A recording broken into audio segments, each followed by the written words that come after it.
Good day to you guys. I'm back making videos again. It's been a while since I made the last one. You will notice immediately there is a different format to these videos. Two reasons. One, I don't have my whiteboard handy, so I can't do the presentation like I have been doing all the previous ones. These are going to be more like the external exam papers that I've been going through with you. So I'm going to be using PowerPoint presentations. I'm going to be featured in the bottom corner, although I'm sure that you could probably do without that bit. And the fact that these are different in their appearance reflects the fact that these are the new syllabus additions. This year in October or November, whenever that exam is, it's the first time that the new syllabus is being examined.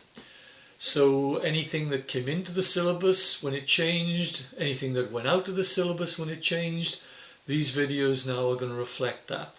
Actually, the stuff that's gone out, I've already pointed those things out on any of my existing videos. If you read the little blurb underneath the video, it'll tell you what is no longer needed from that video. I didn't make a new video because, to be honest, the changes in the content are so small. Anyway, the first new content that came in the new syllabus, I'm doing them in syllabus order. This is Unit 3, this is under the equilibrium, and this follows the acid-base stuff. The concept is called the solubility product, and the K value for that, just like you had Kc and Ka and Kb and Kw, we use Ksp. Some textbooks will just use Ks. Ksp is probably the one you'll see in this particular one. Okay, so without further ado, let's have a little look to see what's going on.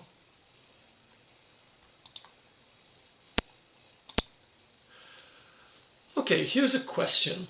Can solid matter move? Now that's an interesting question. That might be something you think, well, no. If we're talking about particles in solids, they can vibrate on the spot, but they can't move around. Liquids can, and gases do it very effectively. Those particles move at very high speeds, as we know. But can solid matter move? Well, the answer, I suppose, you would think would be yes, but just a little vibration on the spot. However, we're talking about dissolving. So, with that in mind, if you added something like silver chloride to water, you would see a white powder sitting on the bottom of the container.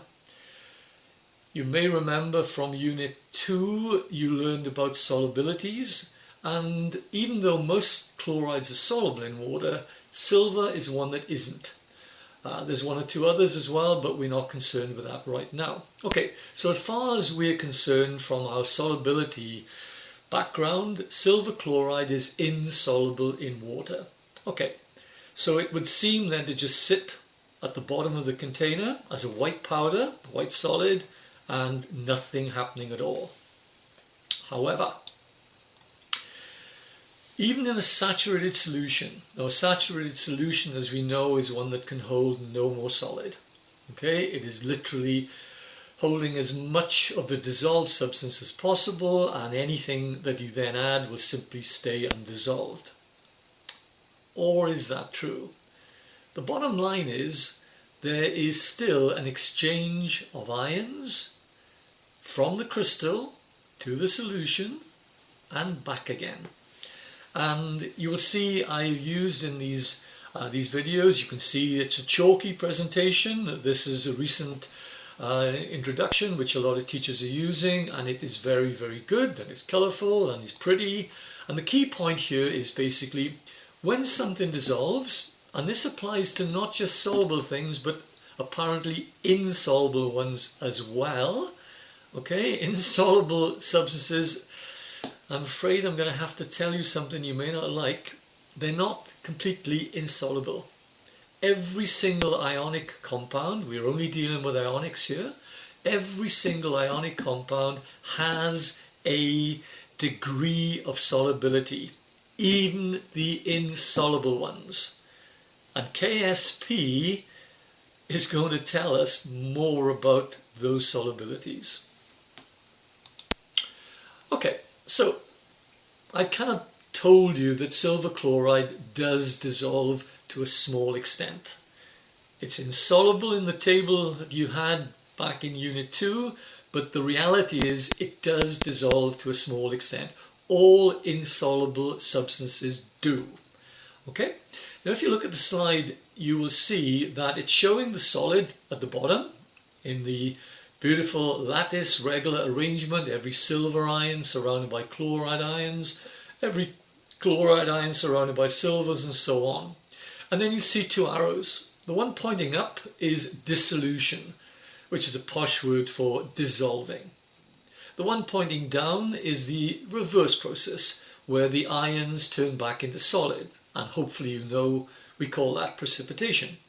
Okay, let's have a little look at a few little things that we can kind of learn from this.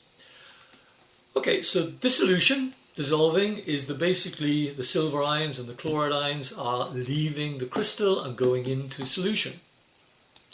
Precipitation is the reverse of that process, pretty obviously. They're both occurring all the time. Even though they seem to have come to a stop, they're both occurring all the time. I think you can see where this is going. At least I hope you can see where this is going. The ions never stop moving. They never stop dissolving. They never stop returning.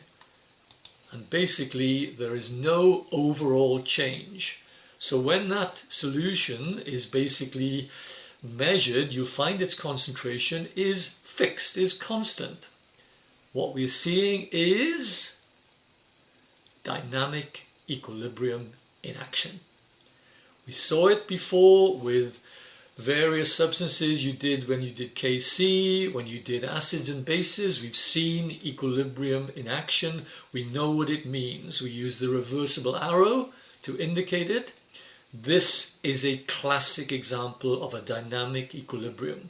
Those two arrows are effectively your reversible arrows. And there you can see at equilibrium, the rate of dissolving is equal to the rate of precipitation.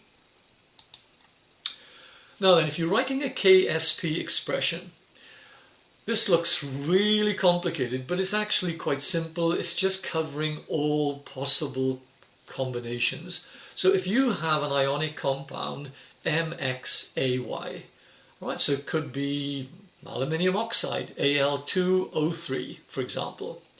Then when it goes into solution, there will be X of the My plus ions. If you were using Al2O3, that would represent 2 Al3 plus. Hopefully that makes more sense. And likewise, YaX minus would be your 3 O 2 minus ions. Okay, O superscript 2 minus, not O2 like oxygen, O2 minus. So I'll say that again. If that was Al2O3, you would have on the right hand side 2 Al3 plus aqueous plus 3 O2 minus aqueous. Notice we do not include the solid. Now hopefully that's something you should remember. When you are doing a K expression, whatever it might be, you don't include anything where concentration can't change. And that means solids, basically. Okay? When we were doing gases, we didn't include solids. We didn't include liquids either because we were only dealing with gases. But if the concentration can't change, then you don't put it into the Kc expression. And remember, Ksp is simply a Kc, a variation, like Ka, like Kb, like Kw. They're all Kcs. They're all for concentrations. Okay? Little diagram showing silver chloride and the very few ions going into solution and the Ksp expression. Okay? You'll see that again on the next slide.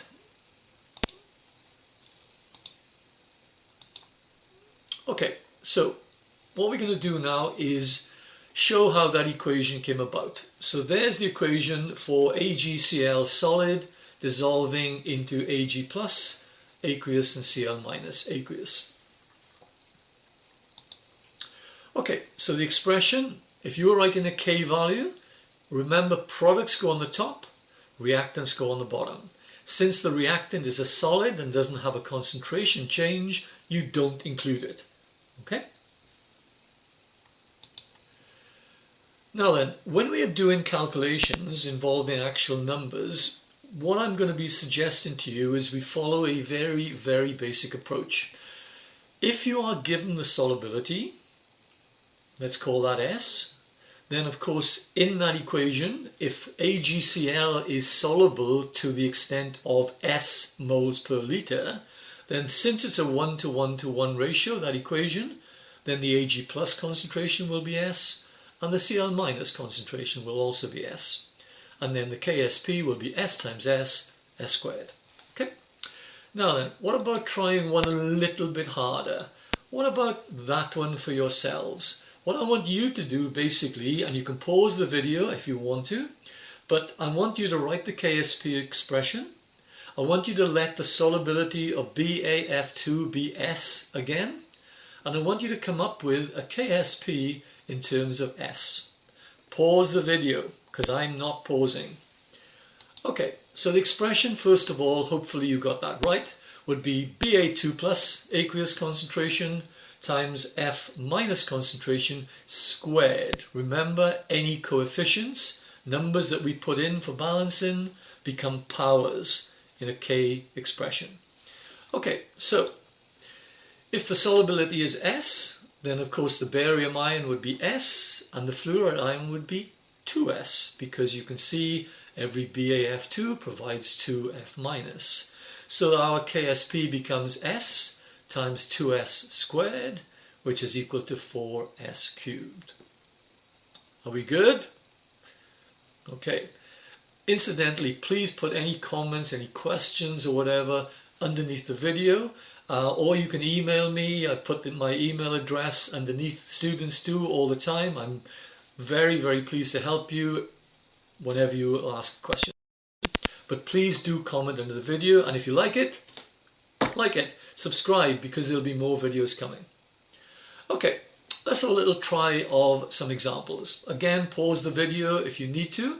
Which is the correct KSP expression for silver carbonate Ag2CO3?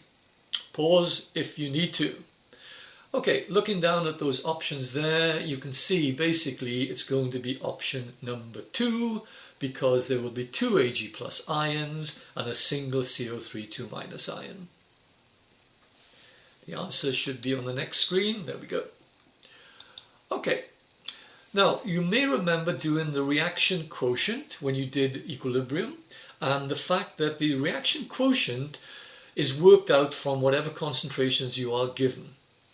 You can then decide if that particular reaction is at equilibrium, because you can compare it with a K value, and if Q and K are the same, then equilibrium is attained. You will see the middle one below says if QSP equals KSP, then it's fully saturated at equilibrium. But if Q is less than K, then it means there aren't as many ions in there as K will allow. Therefore, it's unsaturated. And conversely, if Q is greater than K, then obviously there are too many ions, and therefore obviously precipitation will take place. Okay, what about this?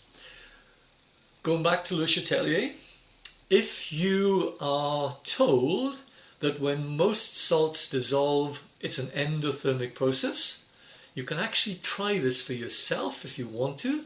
Get a container,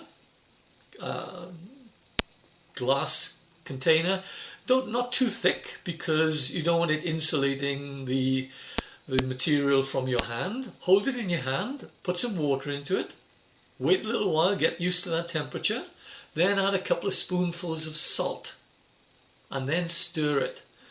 And you should feel your hand getting cold, because when salt dissolves, energy is taken in from any surroundings, and that includes your hand. If you have a thermometer, pop it into the solution. You'll see the temperature will drop by a couple of degrees. It's not going to be massive.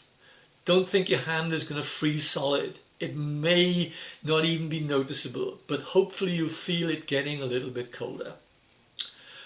Okay, so if the dissolving of an ionic compound is usually endothermic, what would happen if you increase the temperature to the K value and the solubility? Now again, pause the video because I'm clicking on the next slide. Hopefully you will remember, if you increase the temperature, Le Chatelier predicts that the system will oppose you and therefore try and decrease the temperature, which it can do by absorbing heat through the endothermic process. So that means if the forward reaction is endothermic, it'll shift in the forward direction. That will increase the number of ions in solution, making it more soluble, and obviously if you remember that K is then going to become a bigger value. Okay, hopefully you said what is basically on that slide. Okay, now I think the final thing I'm going to show you is one or two numerical examples, because this is what you are likely to get in the external exam. First one, finding KSP from solubility. Remember what I said. Write the equation. Step 1, write the equation. Step 2, write the KSP expression, allowing S as the solubility. Okay, so let solubility be S. So silver ion and chloride ion are both S, and the KSP would then be S squared, which is 1.3 times 10 to the minus squared, 10 to the minus 5, squared, 1.69 times 10 to the minus 10. How easy is that, guys? All right, these are really, really, really easy. If that had been the barium fluoride example earlier, then that would have been 4s cubed, and you would have cubed your 1.3 times 10 to the minus 5 and multiplied by 4. They are that easy. These are probably the easiest of all the K problems you'll ever do. Okay, again, pause the video for this next one. This time you are doing not barium fluoride but calcium fluoride. You're given the KSP this time and you're asked to find the solubility. So this is the other way around. Same process. First of all, write the equation. Okay? Let the solubility be S, write the equation, work out what KSP will equal. Okay? Now again, pause the video to do this yourself. Alright, so the KSP will be 4s cubed. Therefore, KSP is 3.9 times 10 to the minus 11 equals 4s cubed. All you have to do is now a little bit of maths. Divide the 3.9 by 10 to the minus 11. Divide the 3.9 times 10 to the minus 11 by 4. And then take its cube root. Your scientific calculator will do it for you. You just have to press the buttons. Don't press the wrong ones, press the right ones. Okay, and that works out to be that. If the question should then add on, what about the individual ion concentrations? Well, you can see that the calcium ion is S, which is S 2.1 times 10 to the minus 4 moles per litre. And if they want the fluoride ion, what are you going to do? Double it. Okay? Awesome. Thank you, guys. Again, if you have any questions, please put them underneath the video. If you want any further help on anything, if there's something you need clarifying, please do. And I've put a link to my website. There are resources there if you're interested. And please ask any questions. Do not leave anything. If you're not sure about anything at all, you need to ask. All right? The last thing you want to do is go into that exam thinking, maybe okay on that, but I may not be. Trust me, you're not going to be. Get it right. Okay, let's stop this.